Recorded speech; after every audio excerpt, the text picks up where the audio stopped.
महाराष्ट्र में शिवसेना बीजेपी के बीच गठबंधन जारी रहेगा, लेकिन सीटों के बंटवारे को लेकर किचकिच जारी है। 25 साल पुरानी इस दोस्ती में ऐसा मौका पहली बार ही आया है जब इन दोनों के बीच तकरार इतनी लंबी चली है।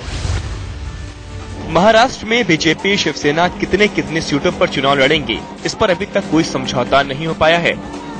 लेकिन इस बीच खबर ये है कि शिवसेना ने बीजेपी को नया फॉर्मूला दिया है। सूत्रों से खबर है कि शिवसेना ने अपने लिए 155 में बीजेपी शिवसेना कितने सीटों पर चुनाव लड़ेंगे, इस पर अभी तक कोई समझौता नहीं हो पाया है। लेकिन इस बीच खबर ये है कि शिवसेना ने बीजेपी को नया फॉर्मूला दिया है। सूत्रों से खबर है कि शिवसेना ने अपने लिए 155 और बीजेपी को 126 सीटें देने की बात कही है और गठबंधन की दूसरी छोटी पार्टियों को 18 सीटें देने का प्रस्ताव दिया है। हालांकि बीजेपी नेता ओम माथुर ने कहा कि शिवसेना से कोई प्रस्ताव नहीं आया है। कल दिल्ली में बीजेपी संसदीय बोर्ड की मीटिंग होनी है, वहां पार्टी उम्मीदवारों की लिस्ट सामने रखेगी, वहीं इस पर फैसला होगा।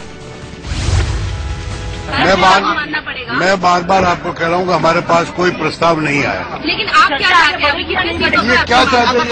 आज मसला नहीं था तो आप लोग का कल मीटिंग है, तो अगर आज मसला सॉल्व नहीं होता तो क्या आप आगे बढ़ेंगे या इंतजार करेंगे? हम कल सूची लेके जाएंगे जो वो डिक्लेयर करेंगे।